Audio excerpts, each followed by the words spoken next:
Recording. Muy buenas tardes. Es un honor para nosotros darle la bienvenida a la doctora María Amparo Martínez Arroyo, porque hoy nos va a dar la plática titulada México y el cambio climático. Ella es la actual directora del Instituto Nacional de Ecología y Cambio Climático. Me presento con ustedes, yo soy la doctora Rosa María García, directora asociada del Departamento de Ciencias, Campus Ciudad de México, y pues es un honor, un gusto poder presentarles a nuestra distinguida ponente. La doctora María Amparo Martínez Arroyo es bióloga, maestra en ciencias por la UNAM y doctora en ecología por la Universidad de Barcelona, donde obtuvo mención cum laude. Se desempeñó como directora del Centro de Ciencias de la Atmósfera de la UNAM de 2009, a 2013, en donde es investigadora titular y coordinadora del Grupo de Aerosoles Atmosféricos desde 1991. Encabeza la Comisión de Evaluación de Políticas Públicas y la generación de programas educativos de divulgación, vinculación en cambio climático y desarrollo sustentable. Ella es representante de México y negociadora ante organismos internacionales relacionados con el cambio climático, tales como el Panel Intergubernamental sobre Cambio Climático, la Coalición de Clima y Aire Limpio para reducir los contaminantes climáticos de corta vida, el Instituto Interamericano para la Investigación de Cambio Climático Global y la Convención Marco de Naciones Unidas sobre Cambio Climático, pues entre muchos otros. Ella es experta en análisis de problemas ambientales, así como en las relaciones entre ciencia y sociedad. Esto le ha permitido contribuir en diferentes áreas de la ciencia aplicada a la gestión pública. Entonces, pues le vamos a dar hoy un aplauso virtual. Acá abajo tenemos nuestros iconitos y pues es un honor, doctora, le cedo la palabra. Muchísimas gracias por permitirme estar presente con ustedes en estos días y poder platicar con ustedes y con toda la comunidad del TEC que se asome por acá, porque este es un tema en el que nadie puede estar al margen. El cambio climático nos va a acompañar todo el siglo, por lo menos todo el siglo XXI. Todas nuestras actividades van a verse afectadas de una forma u otra por el cambio climático y tenemos que estar preparados y mucho más en sitios, en universidades, con jóvenes que les va a tocar vivir toda la parte, bueno, partes fuertes de esta experiencia, de acuerdo a lo que hagamos o no hagamos. Es muy importante que lo conozcan, que lo manejen y que lo sepan. Entonces, yo les voy a exponer un poco la parte que nosotros trabajamos, de lo que sé, voy a partir. Yo estoy segura que muchos en la comunidad tienen mucha información sobre lo que es cambio climático y las cosas que se están haciendo, pero para que tengamos una especie de lenguaje común, para que podamos hacerlo de manera que hablemos de lo mismo. Entonces voy a empezar por un repaso muy rápido de las cuestiones generales de cambio climático. Me voy hacia cuáles son, cuál es la situación internacional, también en un panorama bastante resumido, para después ver cuáles son los efectos que ya hemos visto para México y cuáles son los que se están proyectando. Y termino con qué acabamos de comprometer con la comunidad internacional en términos de nuestros compromisos para el cambio climático bueno, y en general, qué es lo que se puede hacer a nivel nacional. Entonces me voy rápidamente para allá, voy a compartir ahora mi página.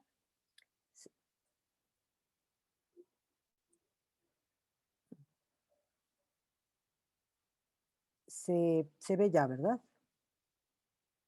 Sí. Bueno, muy bien.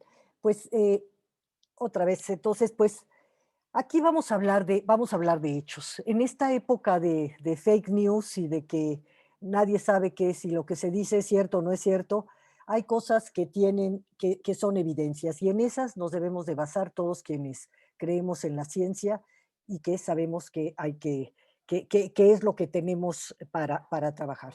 Aquí tenemos las evidencias globales en la atmósfera y en la superficie, es que la concentración en la atmósfera de dióxido de carbono es de 416, más de 416 a febrero 28, hace unos días se tomó. Esto al final del año se hace un promedio para ver qué fue lo que pasó en el año, pero ya vemos que estamos en un nivel bastante alto.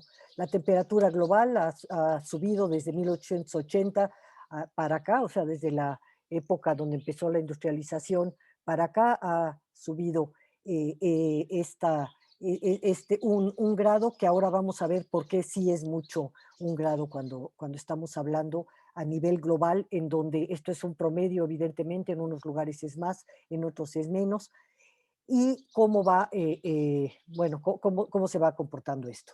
La siguiente evidencia la tenemos para los océanos y la criósfera. La masa antártica se ha reducido, esto todos lo han visto, todos saben cómo está reduciéndose por este calentamiento.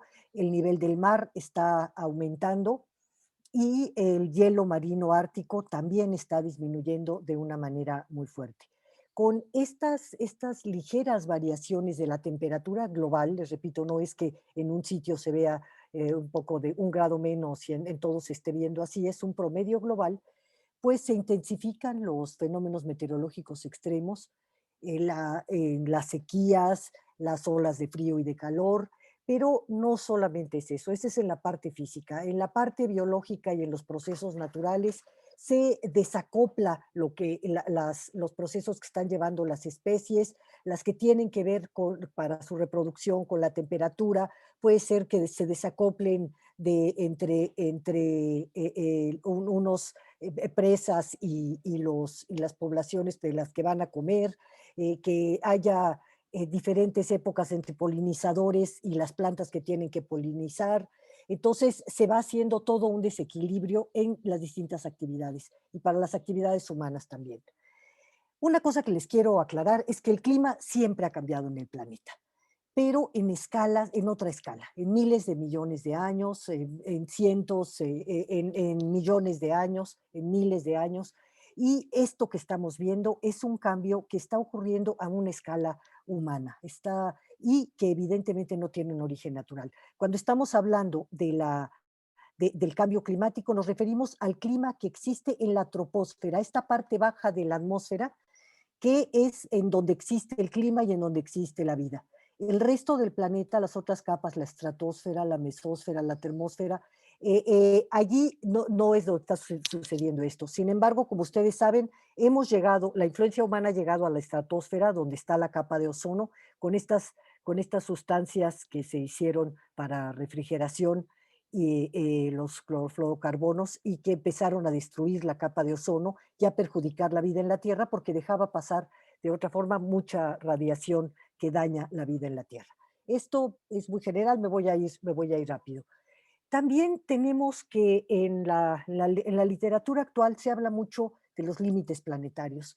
Desde 1972, cuando se empezó a ver una serie de problemas en términos de los ecosistemas, se empezaron a preguntar si el planeta tenía límites, si era posible que hubiera un límite a lo que podíamos explotar y hacer. En aquel momento hubo un estudio muy importante sobre los límites de la Tierra, en donde pues, científicos de aquel momento, del MIT y de muchos otros organismos, dijeron que sí, y que si seguíamos bueno, con la misma incremento de población, con los mismos procesos de industrialización, de contaminación y todo lo que llevábamos, se alcanzarían los límites durante los próximos 100 años. Y pues no ha pasado tanto, porque aquí el concepto pues de límites planetarios se ha estado viendo, tiene muchos puntos y por lo menos de los 9 puntos que muchos autores han visto que serían los límites sobre la biodiversidad, el uso del agua, el ciclo biogeoquímico, la acidificación de los océanos, el cambio climático, en fin, varios que están ahí. Ya lo verán, les voy a dejar la presentación para que lo vean con calma, pero ya se han rebasado 5 de esos límites. Y ahora, ¿por qué les decía yo en dónde estamos hablando del clima y el problema que está habiendo para la entrada y salida de radiación y por lo que se está calentando el planeta, que es el efecto invernadero que todos ustedes ya deben de conocer? Bueno, pues tenemos fuentes de emisión. Las fuentes de emisión son básicamente la quema de combustibles fósiles, la industria cementera, bueno, varias industrias, pero que tienen que ver con la quema de combustibles. Abajo se ve lo que está contribuyendo también a esas fuentes, el cambio de uso de suelo y los usos de suelo, cómo se hacen. Esto fue mucho mayor hace unos años cuando todos los países desarrollados estaban destruyendo todos los ecosistemas alegremente por todos lados. Fue mucho mayor la contribución de lo que ahora tenemos en la atmósfera de la parte de abajo, no mucho mayor que la otra, siempre ha sido mayor la de combustibles fósiles, pero fue mucho mayor que este 14%, llegó a estar en un 25%, una cosa así, pero ahora está en este 14%. Entonces, tenemos que ver cómo estos que hacen las emisiones y cuál es su destino. El destino de estas emisiones que se generan en esta parte se van a la atmósfera, a los ecosistemas terrestres y a los océanos en la proporción que ustedes ven ahí. 44% en la atmósfera, 29% en los ecosistemas terrestres, 23% en los mares. Esto sobre todo tiene que ver con los tiempos que le estamos dando para que esto ocurra. Dejándolo más tiempo podría ser que se distribuyan de otra manera, pero en los tiempos que hay se está acumulando de esta manera. Hay un 4% que no está contabilizado aquí, si están sumando ustedes, y digamos que sería nuestra ignorancia, no sabemos mucho por dónde está esto. Hay varias cosas que les quiero comentar muy rápido sobre cambio climático, sobre los impactos del cambio climático y sus características, porque es importante tomarlo en cuenta. Si bien el cambio climático lo podemos describir en términos de sus efectos y los procesos físicos, químicos, biológicos, realmente es un problema socioeconómico. Es un problema que está relacionado con la forma en cómo nos hemos relacionado con el planeta en producción, consumo y manejo de recursos de la revolución industrial para acá. Esto lo podemos ver en además cómo ha evolucionado, cómo evolucionó el siglo pasado, también evolucionó más lentamente en el siglo anterior, en el siglo XIX, pero ha sido un proceso que se ha venido acelerando y a partir de mediados del siglo XX empezó a tener una aceleración muy fuerte este calentamiento global.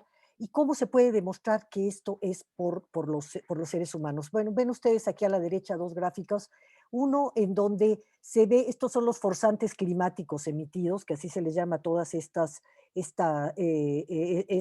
compuestos y estas sustancias, estos gases que tienen un efecto, una relación con la radiación solar y que son los que hacen que haya este cambio en la temperatura, son los forzantes climáticos. Y aquí está toda una explicación, no la voy a hacer ahora, pero en donde se puede ver cómo va muy de acuerdo cuando estos forzantes, la temperatura va subiendo, cuando estos forzantes van aumentando. Aquí están graficados eh, quitando al sol y quitando otros fenómenos, vulcanismo, quitando todos fenómenos naturales y la temperatura estaría ligeramente más abajo, iría más abajo. Cuando se grafica todo lo que hay, el sol y lo que ha pasado, más las actividades humanas, da casi igualito a cómo estamos viendo que se ha comportado la temperatura. Esto, también hay una cosa que es optimista. Los esfuerzos internacionales de mitigación pueden ser efectivos en el corto plazo. Vemos que el protocolo de Montreal, que apenas a finales del siglo pasado, las últimas décadas del siglo pasado, entró en vigor y se estuvo haciendo, ha tenido se puede ver también hay evidencias de que ha bajado el forzamiento radiativo de todas estas sustancias que son los clorofluorocarbonos que se eliminaron del planeta. Los países se pusieron de acuerdo y lograron eliminar estos poco a poco. Todavía hay mucho, no se ha cantado victoria, pero ya se nota una diferencia cuando hay voluntad política y cuando se unen los países para para hacer algo, y los conocimientos. Todo esto está basado en conocimientos y en que pudimos saber esto, por cierto, uno, gracias entre otros, a Crutzen y a Mario Molina, que fue fundamental esta contribución, por lo cual nos tenemos que sentir muy ligados a este problema. También otra característica es que el cambio climático cambia con el tiempo. Tiene impactos diferenciados con el tiempo y con el lugar, porque no están distribuidos todo el mundo de la misma manera, tampoco están distribuidos entre las regiones ni entre los mismos países. Un país tan heterogéneo como el nuestro en recursos naturales, en montañas, en tipos de ecosistemas y en situaciones socioeconómicas, van a tener diferentes impactos, y también las generaciones ahora, las generaciones anteriores, las de ahora y las próximas, no van a tener los mismos impactos. Por eso se habla mucho también de la justicia intergeneracional, que no tenemos derecho a dejarles un mundo destruido a las generaciones que vienen. También hay una inequidad en los impactos económicos, hay un riesgo desproporcionado para países que nunca han emitido gran cosa, como todas las islas, una gran cantidad de islas pobladas que están en peligro de que con el aumento del nivel del mar desaparecer cuando realmente ellos no han emitido nada. También dentro de los países, muchos grupos que ni tienen coche ni queman nada van a ser los más afectados. Hay también mucha retroalimentación y sinergias entre los impactos, entre las situaciones que hay en los países de pobreza, socioeconómicos, de otro tipo de desastres. Hay mucha sinergia con el cambio climático. Esto ya es. Bueno, metamos un poco a la parte internacional. Los compromisos internacionales en materia de cambio climático que se establecieron en el Acuerdo de París fue pues de frente y tengo ya que esto ya lo platicamos también en el TEC, yo fui a dar pláticas al TEC después cuando regresamos de los acuerdos de París, para ver cuáles eran los elementos clave. Estos elementos siguen funcionando, pero se ha añadido un nivel de urgencia mucho mayor. Cuando se hicieron estos compromisos, cuando la mayoría de los 196, 197 países que participaron estuvieron de acuerdo en que teníamos que cambiar la forma en la que nos estamos desarrollando y que había que empezar a dar los pasos, y se hizo el compromiso de 2020 a 2030. Por eso cuando se dice que si se está cumpliendo, está incumpliendo, el periodo de cumplimiento es de 2020 a 2030. Entonces, es ahora cuando estamos teniendo que empezar el cumplimiento. Y la convención le encargó al IPCC, que es el organismo científico de Naciones Unidas para el Cambio Climático, es un grupo de expertos que lo que hace es examinar todo lo que se sabe, toda la bibliografía reciente de cambio climático, científica, técnica, socioeconómica, que ayude a la comprensión y hace informes para los gobiernos para que puedan tomar decisiones. Le encargó que hiciera 3 estudios urgentes, y por primera vez en la historia del IPCC, que empezó en 1988, hizo 3 en un año. Uno sobre las posibilidades de alcanzar, de que logremos frenar el cambio climático hasta 1.5, el aumento de la temperatura a 1.5 grados, que no suba más de eso, que se logre controlar. Esta temperatura es con respecto a las temperaturas preindustriales. Otro sobre el manejo de la tierra y el cambio climático, qué podíamos hacer con los ecosistemas, y otro sobre los océanos y la criósfera, o sea, toda la parte eh, cubierta de hielo. Yo les recomiendo mucho que le echen un ojo a esto, porque esto nos ha dado no solamente un sentido de urgencia, el primero, sobre que se requieren cambios sin precedentes y transformaciones sustanciales en todos los países del mundo, y que estamos a 11 años para limitar los impactos más sustanciales. Esto salió en el 2019, 18, perdón. Y el de tierra, que nos da una gran esperanza a países como México, de cómo nuestros recursos naturales pueden ser un recurso estratégico para lograr la meta del 1.5 grados, y cómo cambiando prácticas que tenemos ahora por prácticas bien hechas, por mejores prácticas, evitamos los daños que se están haciendo al planeta y también tenemos la posibilidad de garantizar un poco más la seguridad alimentaria en condiciones sanas. El de los océanos también, pues vuelve a hablar de esta relación que se da entre la atmósfera y el océano como los motores del planeta y plantea toda la importancia de poner al océano hasta para aumentar su capacidad de captura y todo lo que y toda la contaminación que se está llevando, eliminarla, reducirla, para que pueda cumplir mejor con la posición de absorción. México, pues, se encuentra en la posición 14 en este momento, fluctúa entre la 12, 13, 14 en términos de emisiones. Hay que decir que los primeros 10 países tienen más del 76% de las emisiones. En ese sentido, es poco lo contribuye México, 1,47. Toda América Latina aporta menos del 10%.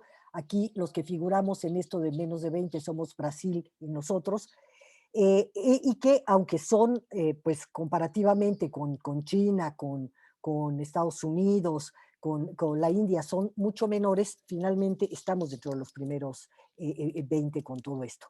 Sin embargo, nuestra región tiene una gran posibilidad de hacer una reducción con lo que más tiene, que son sus recursos naturales, conservando, restaurando, usándolos adecuadamente para el bienestar de la gente. No tiene que ser ningún sacrificio.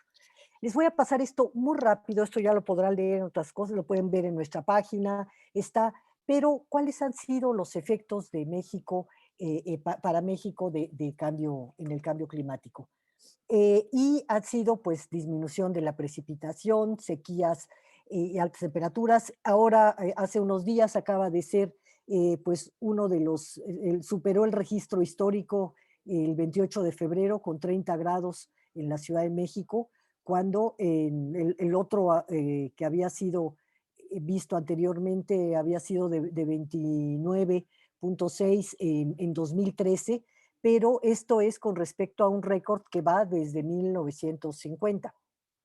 Entonces, es de considerarse. El año pasado también hubo temperaturas récord en Sonora y en Baja California, se llegó a los 46 grados en algún momento.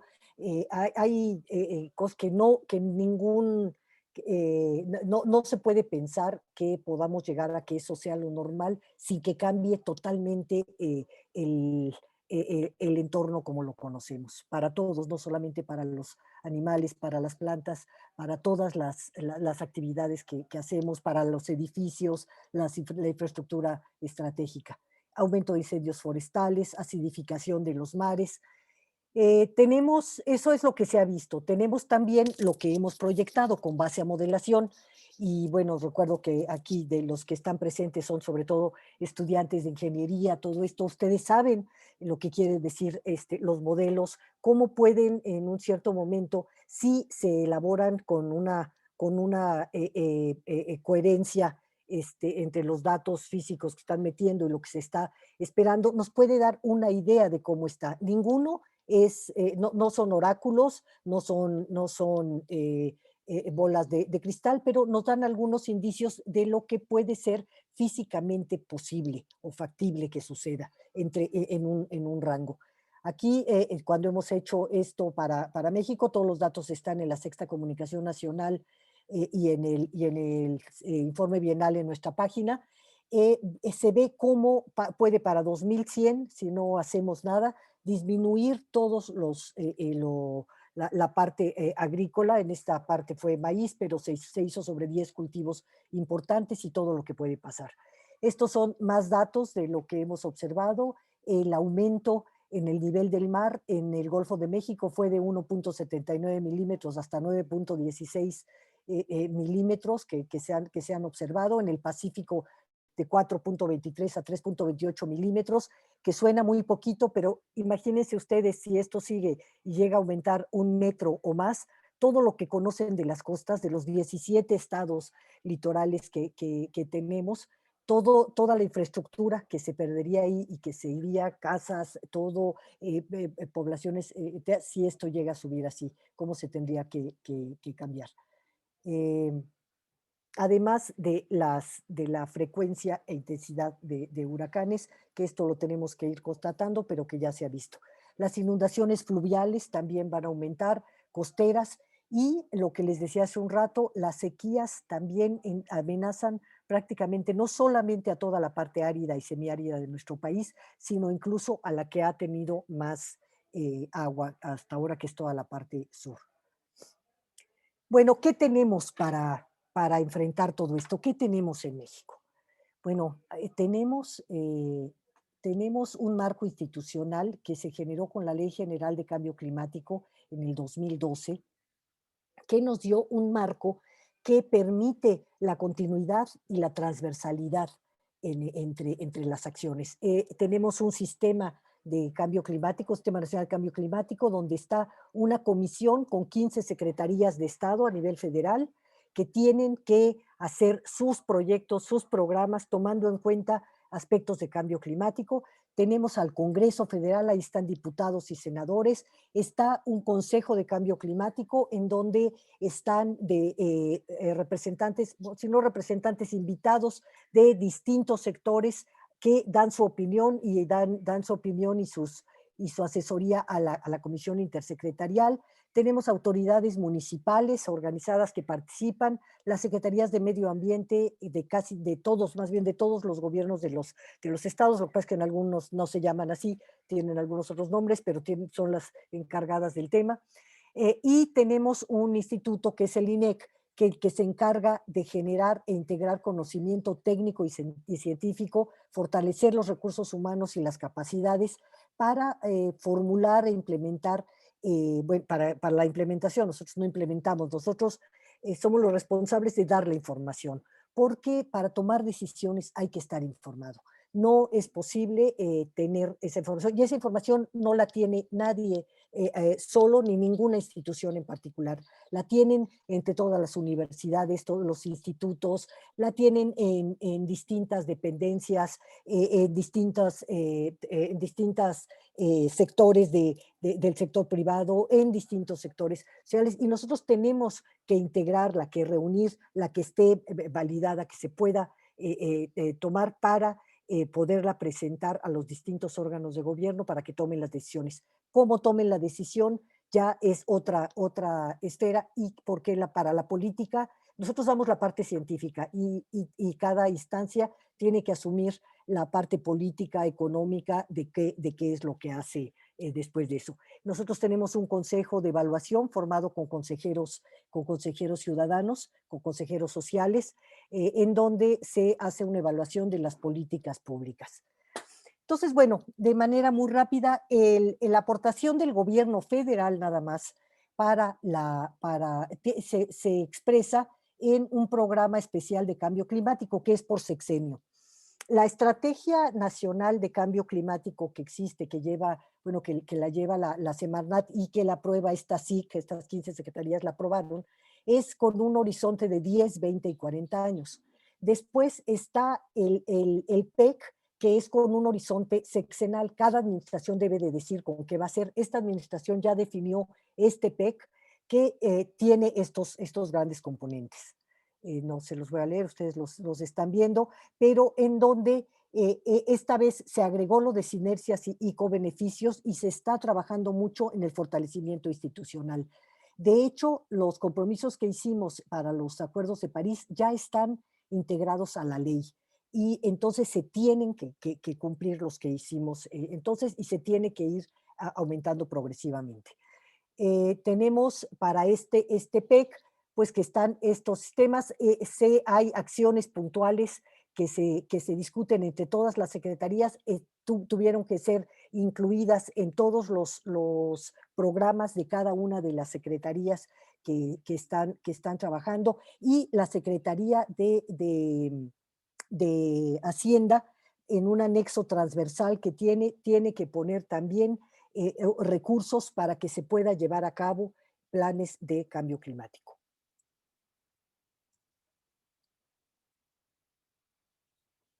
Bueno, el PEC entonces está así. Y una de las cosas que es importante decir es que con respecto al PEC anterior, se agregó que de la meta sube de 83 millones de toneladas de dióxido de carbono equivalente a 100 millones de toneladas al 2024. Y también hay un enfoque de implementación en el territorio con prioridad de atención a las comunidades vulnerables y con marginación. Esto lo que implica es que hemos tenido que hacer una alineación a los objetivos de desarrollo sustentable, todos ustedes lo deben de conocer, o de desarrollo sostenible, que son 17, y que tienen que ligarse con las políticas de cambio climático, porque como les decía, el cambio climático es un problema sistémico. Tiene que ver con la pobreza, tiene que ver con la desigualdad, tiene que ver con el tipo de trabajos que tenemos, cómo construimos, el estado de nuestros recursos naturales, con quién nos aliamos, cómo hacemos colaboración internacional, tiene que ver con todo eso y entonces está integrado ahora en lo que hacemos. Entonces, bueno, pues vamos ya a los compromisos nacionales, a los compromisos nacionalmente determinados. Aquí lo que tenemos es que habíamos tenido un compromiso no condicionado que se ratificó en 2020 de disminuir en el 22% de los gases de efecto invernadero, ahora les explico cómo, y el 51% de carbono negro.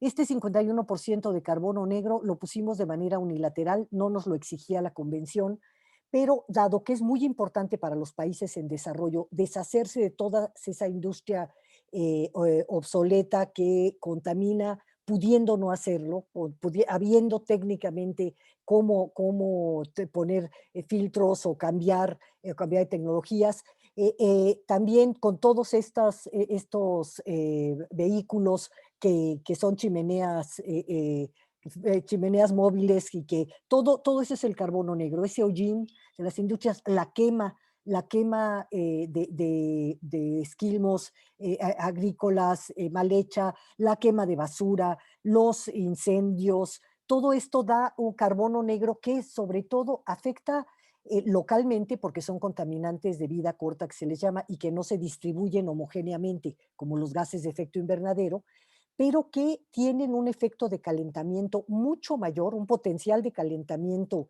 de la temperatura mucho mayor que el dióxido de carbono y que los otros. Y entonces hay que atacarlos localmente. Por eso nosotros lo pusimos como un compromiso del país, porque en primer lugar calientan mucho más, o más bien en segundo lugar calientan mucho más, pero en primer lugar son los causantes de una mortalidad prematura, de una gran cantidad de enfermedades pulmonares, de piel, de distinto tipo, no solamente en nuestro país, sino en el mundo. Y en los países en desarrollo, este tipo de contaminantes ya son la cuarta o tercera o cuarta causa de muerte, la contaminación atmosférica, básicamente por este tipo de compuestos. Entonces, es un ganar-ganar disminuirlos porque le pegamos al calentamiento y hacemos un beneficio a la salud actualmente. Sí, esto se van a hacer sin que tengamos, o sea, con los recursos propios y este 36% y 70% sí tenemos apoyo internacional o hay algunos acuerdos internacionales que favorezcan el que esto suceda. Los elementos de la NDC actualizada, pues, es que se responde con un mejor conocimiento de la ciencia del cambio climático en el país, se atiende a los resultados de un proceso participativo en donde se estuvieron, la Semarnat sobre todo fue la encargada de este proceso, que es quien lleva la parte política, se integra los enfoques de género y de derechos humanos, que esto es muy importante porque, y esto lo tenemos que discutir mucho y estar muy atentos, sobre todo en las universidades y en donde trabajamos cuestiones técnicas, porque es muy fácil decir que, bueno, como ahora necesitamos reducir emisiones, pasamos por encima de todos y ponemos grandes megaproyectos que desplacen comunidades, que hagan que no estén tratando con justicia ambiental, porque el objetivo único es reducir emisiones. Eso se ha acordado en todo el mundo bueno, que no se puede hacer. Nosotros metemos mucho esto. México ha sido los países que lo han peleado históricamente mucho este punto de que tenemos que hacerlo armónicamente. Tiene que ser también con beneficios para la población y a una escala que sea benéfica para la población y que pueda tener este control. de esa manera va a ser más justo, no solamente estaremos transitando hacia algo que tenga tecnologías mejores, sino también que estén en una dimensión humana y que sean capaces de responder así. También, bueno, como les decía, hay muchas sinergias. Las emisiones, esto es lo que les quiero muy rápidamente explicar. Aquí está puesto, de todos estos son como los distintos sectores, USCUS, que es uso del suelo, cambio de uso del suelo, y cambio de uso del suelo y silvicultura, que son las emisiones, lo que emitimos por tener los sistemas, los ecosistemas en mal estado, otros por emisiones naturales de metano, todo esto, pero aquí está lo que se emite. Otro es en la residencial y comercial, la generación de energía eléctrica, lo que cómo se comporta, la agricultura y la ganadería, el petróleo y gas, los residuos, todo lo que generan. Esto lo hemos, esta línea base es desde 1990, que la hemos ido perfeccionando conforme han aumentado, han mejorado nuestras metodologías. Esto es lo último y está calificado internacionalmente nuestra forma de hacer el inventario y la línea base y ha sido aprobado y está entre los que se consideran en la convención creíbles. Y con base en esto es que planteamos las contribuciones determinadas, sabiendo qué contribuye cada quien y siguiendo, bueno, aquí, esto es lo que hemos ido siguiendo, esta línea negra, y si no hacemos nada, vamos a llegar a este punto donde dice 991. Nuestro compromiso es que en 2030, en lugar de tener 2.991 o su equivalente, conforme vaya cambiando, vamos a tener el 22% menos. Entonces, eso es, bueno, un compromiso y esto es con respecto a una línea base que inició en 2013. Otros países lo hacen con respecto a un año base. Nosotros lo hicimos con respecto a una línea base. Esto también lo pueden ver después, esto no pretendo hacerlo aquí. A lo que sí quiero llamarles la atención es sobre este último punto, que son las absorciones.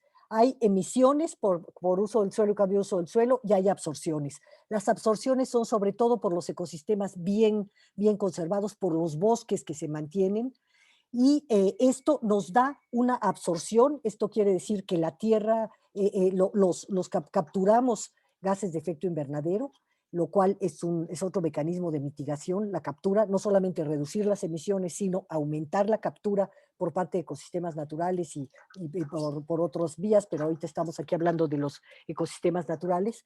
Y esto es una gran posibilidad que tiene nuestro país para actuar porque pues realmente lo estamos haciendo, en eso tenemos muchas posibilidades.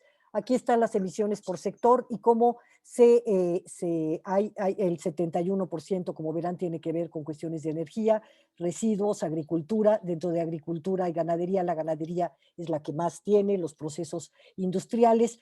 Mucho de lo que hay en energía tiene también que ver con procesos industriales. No es que todo esto son todos los procesos que utilizan energía, que pueden estar en todos estos también, en residuos, agricultura, ganadería, procesos industriales, pero están separados porque usar los combustibles fósiles y todo esto, pero están en las otras áreas también. Aquí hablamos de soluciones basadas en la naturaleza, de carbono azul, o sea, todo el carbono que se puede capturar en las costas y mares. Hablamos de estrategias de economía circular, y todo y cómo se relacionan con los objetivos de desarrollo sostenible, con sistema de comercio de emisiones, que es muy importante, con la estrategia de financiamiento, con educación ambiental. A la parte de educación, y ahí los invitamos a que participen en los programas que tenemos o con proyectos propios, pero necesitamos meterle muchísimo a la educación, a la educación y al desarrollo de capacidades. Una de las vulnerabilidades más grandes que hay frente a este tipo de fenómenos como es el cambio climático es la ignorancia. La mayor vulnerabilidad es la ignorancia. Entonces tenemos que trabajar mucho sobre eso. Aquí ponemos también cuánto es con lo que se contribuye con el carbono negro por quema de biomasa. Este va en otras unidades, estos son miles de toneladas, no millones de toneladas como estas. Aquí el componente de adaptación. Me voy a ir rápido porque tal vez es un exceso de información y prefiero que sea en preguntas que lo digan. Pero tenemos componentes de adaptación que van, que han sido enriquecidos en nuestras nuevas contribuciones, en donde se prevén atención a los impactos negativos del cambio climático en la población humana, en los sistemas productivos y la seguridad alimentaria, la biodiversidad y en los ecosistemas, en la gestión de los recursos hídricos y en la infraestructura estratégica y el patrimonio cultural. Y con estos enfoques que ya habíamos dicho que también enriquecen nuestras actuales contribuciones. Tenemos esto, como decíamos, tenemos que atender las desigualdades, porque sin las desigualdades, todo esto que estamos planteando como las grandes medidas nunca, no van a servir de nada si la mayor parte de la gente sigue en la ignorancia, en la pobreza, con brechas tan grandes de desigualdad.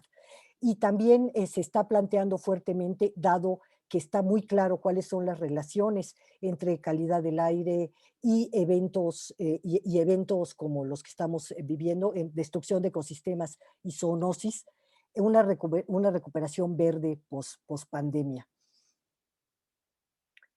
Aquí nada más para decirles que el actuar con los contaminantes climáticos de vida corta, que van a oír muy frecuentemente porque fue uno de los acuerdos que salieron en la reunión que hubo ayer o antier de los presidentes Biden y López Obrador, en donde se habló que van a trabajar sobre cambio climático y sobre todo sobre estos contaminantes, que son los que ya le hablaba, el carbono negro, el ozono troposférico, el que está abajo, el que se crea aquí en las ciudades, todo esto, el metano, y los hidroclorocarbonos, pero que y que tienen un papel muy importante en que juntos, reduciendo estos más los contaminantes de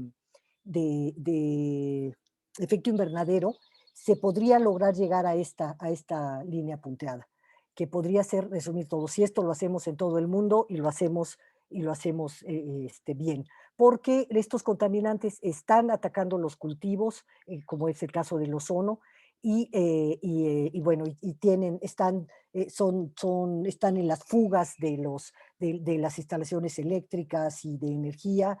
O sea, reducirlos son ganar, ganar para todos. Entonces, bueno, finalmente las soluciones basadas en la naturaleza, que son importantísimas, como les decía, para nuestro país, que en nuestros pueblos lo vienen haciendo hace mucho tiempo, ahora se le llama así, se viene haciendo, pero no se había hecho como una manera de gestión sostenible vinculada con la adaptación, con el disminuir la vulnerabilidad, por ejemplo, con ecosistemas que protegen en las costas, para proteger nuestra biodiversidad y con ello también recuperar suelos, que es importantísimo, y aumentar nuestras capturas. Y esto tiene que ver, bueno, con hacer sinergias con distintas convenciones internacionales. Aquí son ejemplos de carbono azul que se ha visto también que se puede hacer, los temas de educación que ya les decía, en donde estamos trabajando desde nivel primaria, secundaria y requerimos muchísima participación de jóvenes en esto para educarse entre ellos, para ayudar a encontrar nuevos caminos que no se estén viendo y temas en donde tenemos que trabajar todos como sociedad. Les dejo finalmente unas plataformas de información en donde pueden encontrar mucha información. Les recomiendo que si no saben muchas cosas de cambio climático, empiecen por esta que está al final, del cambio climático de frente, que trae videos pequeños y muchas cosas por estado. Son plataformas hechas en México. Y nada más comentarles que y esto se lo digo mucho a los tomadores de decisiones con los que me toca hablar, es que tenemos un mundo con múltiples estresores, incluyendo al cambio climático, la economía, la política, ¿no? Una cantidad tremenda de estresores. Y tenemos futuros posibles que pueden ir desde lo peor que se nos pueda ocurrir hasta pues lo que es viable y es razonable con el conocimiento que tenemos ahora hacer. No son mundos idílicos, son mundos que se pueden alcanzar usando bien nuestra inteligencia, nuestros recursos, nuestra voluntad política y nuestra capacidad de colaboración. Y en medio está el espacio de las decisiones. ¿Qué decidimos en cada punto? ¿Hacia dónde nos vamos? Puede evitar o propiciar que lleguemos hacia el lado malo o propiciar que lleguemos hacia el lado bueno, en donde podremos tener más resiliencia y un mundo diferente. Eso depende de muchas cosas, depende de generaciones actuales y depende de la presión social, pero que basada en la información. Entonces, pues muchas gracias y esto era en términos generales un poco apretado y espero no haberlos atosigado mucho con demasiada información. Muchas Pues gracias. le damos, acá abajo tenemos los aplausos virtuales para la doctora y nuestro compañero, el doctor Juan Manuel Ramírez de Arellano, quien fue nuestro principal contacto con la doctora, nos va a leer algunas de las preguntas y quizá si abusamos de su amabilidad, después las preguntas que no puedan ser respondidas, quizá las podamos agrupar y usted nos pueda hacer favor de responderlas. Juan Y con Manuel, todo gusto. te cedo la palabra, por favor.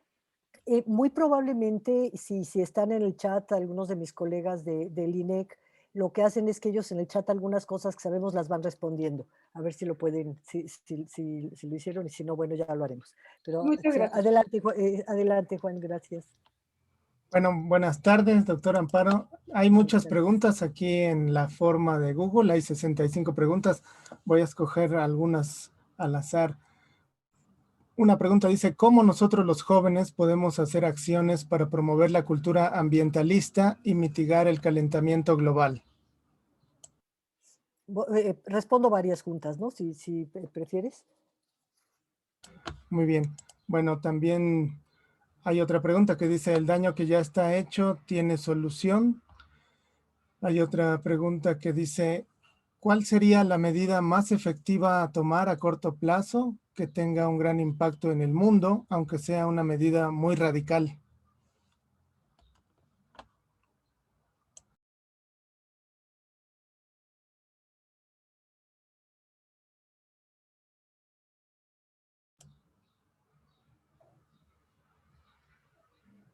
Creo que está muteada. Perdón. Tenemos la de los jóvenes y la de las medidas a corto plazo. ¿Y cuál otra? La que decía, el daño que ya está hecho tiene El daño. solución. Sí, sí. ¿Quiere que Bueno, le dé otra? rápidamente, sí. Voy a Sí. tratar de hacerlo corto para tener, pero siempre podemos tener otras pláticas también, en particular para ciertos temas, porque algunos de estos temas pues llevarían un semestre o un poco más, ¿no? Pero bueno, lo de los jóvenes no, los jóvenes está claro el impacto que pueden tener. Desde hace unos 3 años con ejemplos de movimientos de jóvenes en todo el mundo, que ahora, dada la posibilidad de los mecanismos de transmisión inmediatos, de las formas de organización que pueden ser mucho, y de intercambio de experiencias, de opiniones, creo que hay muchas posibilidades de generar entre grupos nacionales, estatales, internacionales, sobre distintas temáticas donde los jóvenes intercambien experiencias de avanzar en temas específicos, cómo avanzar en ciudades, en tales temáticas, en transporte diferenciado, o cómo avanzar en la recomposición de ecosistemas, en limpieza de ríos, o sea, hay las temáticas que ustedes quieran, porque cambio climático tiene que ver con todo. Entonces, si los estudiantes de ingeniería dicen, bueno, ¿cómo puede colaborar la ingeniería a reducir las emisiones, a propiciar la adaptación al cambio climático, a todos estos grandes objetivos que hay, incluso los objetivos de desarrollo sostenible y a los de los acuerdos de París? Si se ponen de acuerdo cómo pueden hacer, seguramente les saldrán montones de ideas y van a poder empezar a hacerlo. Y los profesionistas se van a tener que empapar de ello, o que ver obligados también a pensar en el ambiente cada vez que van a hacer una obra, que van a hacer esto, y encontrar técnicamente, tecnológicamente las mejores opciones, y también a ver que esto económicamente sea también. La participación es la participación en todos los ámbitos de la vida social. Hay que tener una conciencia personal de qué se quiere y en qué mundo se quiere vivir. Pero hay que tener una acción social porque esto no lo resuelve nadie solo. Podemos hacer los sacrificios que sea, inmolarnos cada quien y eso no va a resolver si no lo hacemos en nuestras comunidades, en los sitios donde podemos tener alguna incidencia.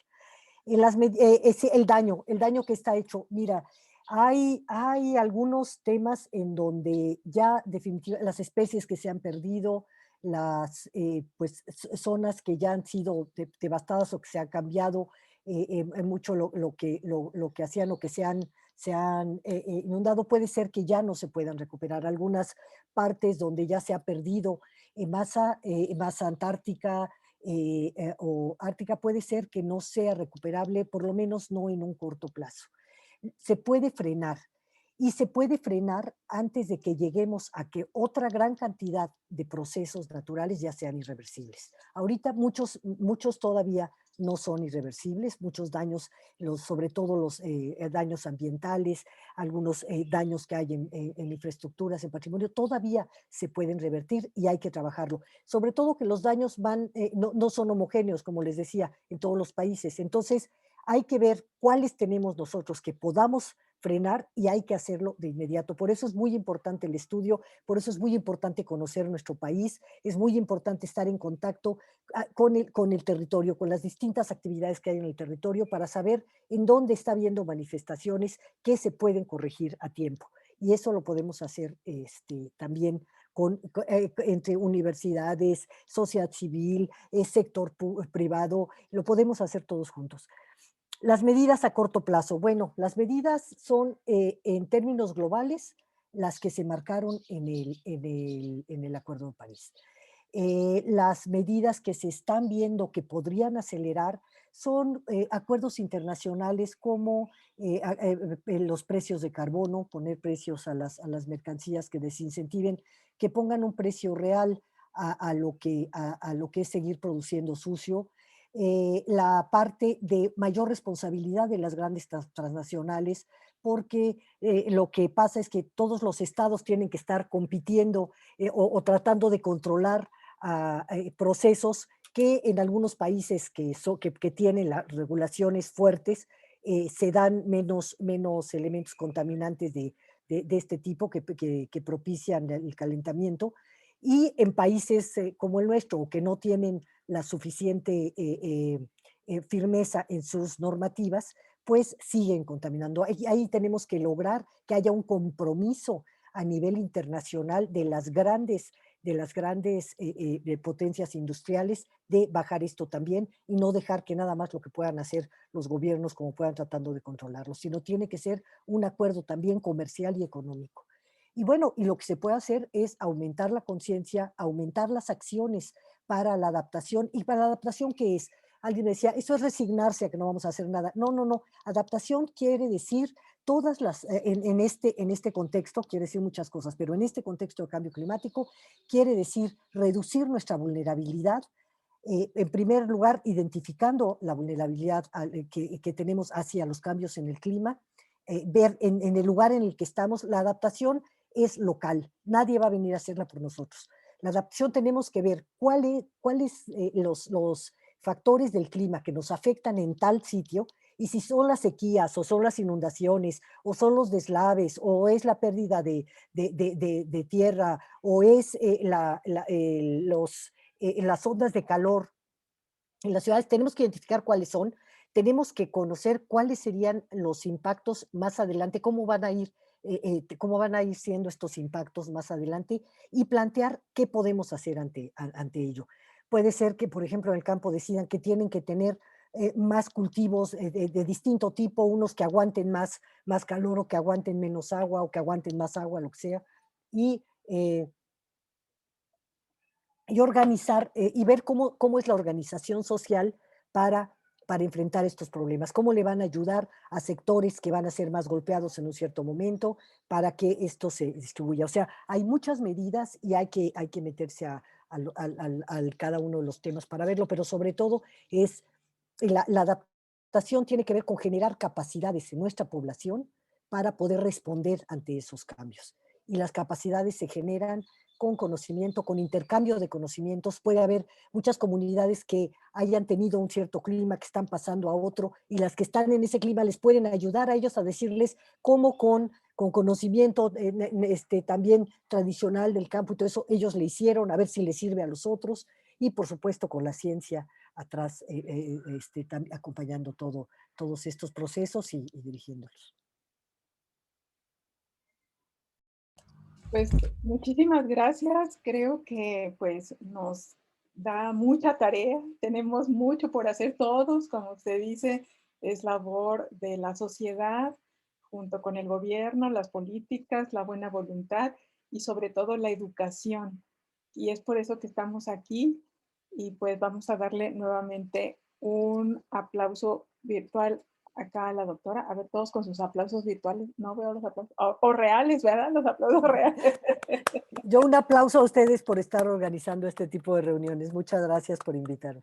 No, pues esperamos, le vamos a tomar la palabra e invitarla nuevamente porque hay mucho interés de nuestra institución por educarnos en todo momento, en todo sentido, en todas las áreas, y no importa qué tanto hemos transitado las aulas, siempre hay algo que aprender, y pues qué más que aprenderla de los grandes como usted, que es un ejemplo para todos nosotros, que está en una posición privilegiada de acción y de liderazgo.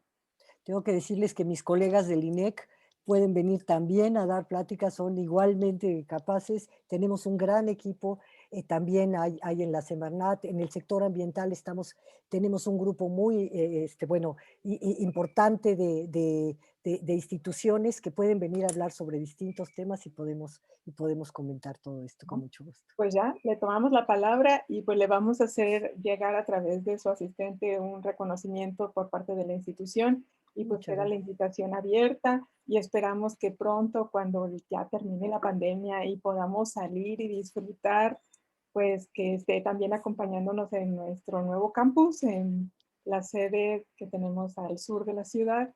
Y pues le agradecemos también a Juan Manuel el contacto que nos dio y pues le tomamos la palabra, invitamos a todos los colegas porque de Muchas esto gracias. tenemos todos que aprender muchísimo. De acuerdo, Este, muchas gracias. sí, Pues Damián creo que quería decir algo, no sé si le podemos abrir el micrófono un momento a Damián. Moni, o no sé si yo le puedo abrir el micrófono. Ok, fui yo. Ya me desactivó. Pues yo tengo una pregunta un poco larga y extraña porque se me ocurrió, ¿no? Y pues quería preguntar, ¿qué tan real puede ser ese cambio dado que el monopolio mundial se mueve a base de productos y recursos que les da igual cuidar el planeta o salvarlo, ¿no? Y pues, un claro ejemplo son las industrias plásticas y combustibles fósiles que suelen deteriorar el ambiente y pues por ende como deterioran el ambiente suelen también cambiar los climas y etcétera.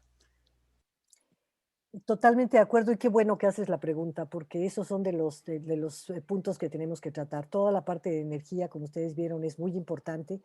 El compromiso de hacerlo está por parte de los países, se va cumpliendo más lentamente de lo que quisiéramos.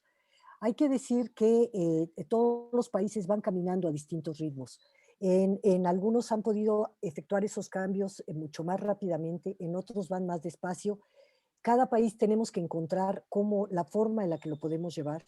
En algunos casos habrá que empujar un poco como sociedad para que se hagan. En otros lo que tenemos que hacer es, al mismo tiempo que todavía no creamos los nuevos, hay que conservar, todavía tenemos que tener algunos de los que tienen que entrar en una transición y tenemos que trabajar en ello también, que tenemos que trabajar en el conocimiento, en ver como les decía, las escalas a que es posible trabajar en México y cómo hacerlo de manera que realmente sea un beneficio público, que sea un beneficio general. No podemos tardarnos mucho en estas cosas y tenemos que caminar por donde está. Por eso yo les hice mucho hincapié en cuáles son nuestros compromisos ahora, cuáles son las posibilidades que tenemos en términos de lo que comprometió la Administración Pública Federal, pero también hay una gran cantidad de compromisos y de acciones que se están haciendo en los estados, que está haciendo la sociedad civil. Todos esos van aparejados, y esos son los que suman las contribuciones nacionalmente determinadas. Esas no las hace un gobierno, las hace todo el país. Y son todo lo que haga el sector privado, todo lo que hagan los estados, lo que hagan los municipios, lo que vayan logrando los sectores sociales, todo esto se suma y es lo que va a dar nuestros compromisos. Entonces, seguramente que no avanzaremos de manera homogénea en todos, pero sí tenemos que ver en cada país cómo hacemos para acelerar el punto. Lo que hay que hacer es hacer cambios de estructurales, o sea, cambios para cómo hacemos las cosas, cómo producimos, cómo consumimos, cómo nos relacionamos con el medio ambiente, cómo manejamos los residuos.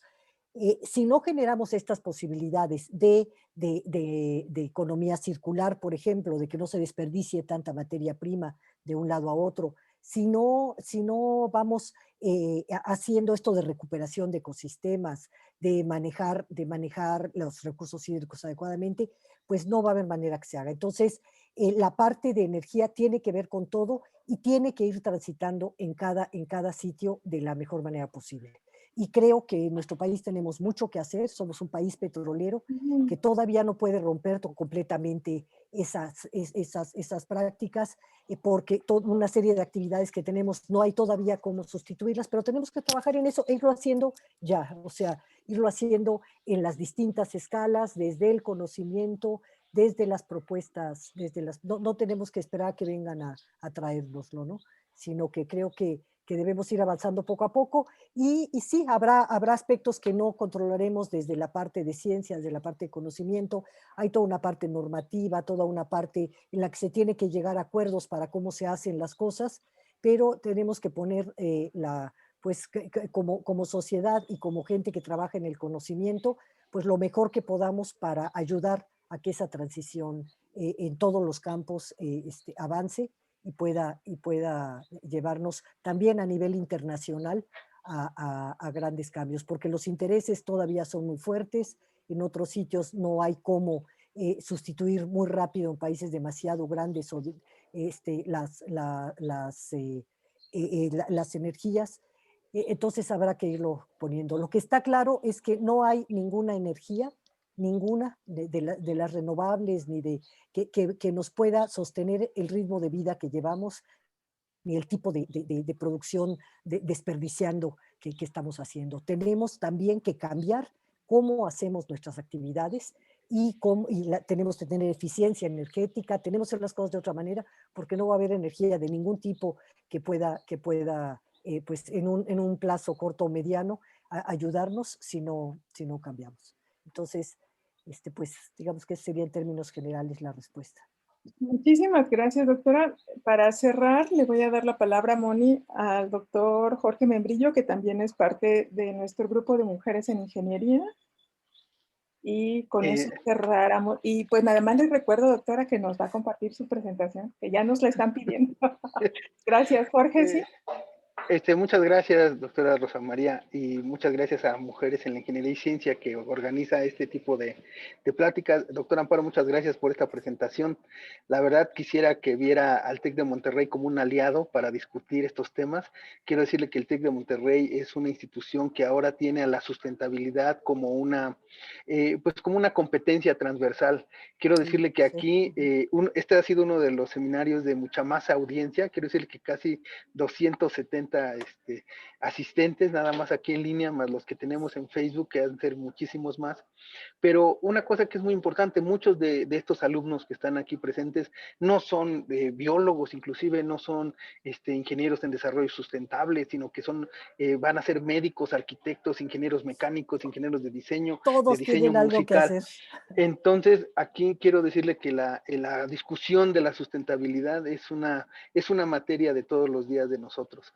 Y quisiera que viera al TEC de Monterrey como un aliado en este sentido de poder discutir. Nosotros estamos ahorita un poco preocupados por la ley que hoy se aprobó referente a la nueva predilección de las energías sucias o de las energías no limpias para la CFE y esto pues, nos preocupa en la carbonización del país. Queremos avanzar hacia nuevas energías, hacia nuevos modelos, y la verdad, pues encuentre en el TEC un lugar de discusión. Tenemos aquí presente a la maestra maestra María Julia Martínez Acosta, que es nuestra directora del Centro de Objetivos del Desarrollo Sostenible, donde hay una discusión muy fuerte y todos planeamos dentro de nuestras materias hacer algo por estas actividades y poder lograr cumplir nuestra misión de este logro que usted nos puso, que es un logro nacional. Somos un solo país, no estamos divididos, somos los mismos mexicanos y queremos siempre servir a la nación, y con usted al frente, pues sabemos que vamos a estar bien. Muchas gracias por todo, maestra.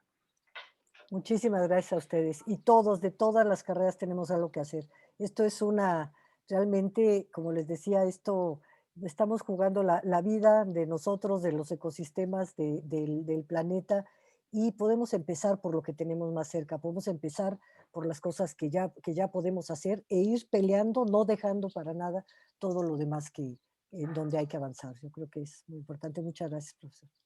Pues muchas gracias y esperamos contar con su presencia en el futuro próximo.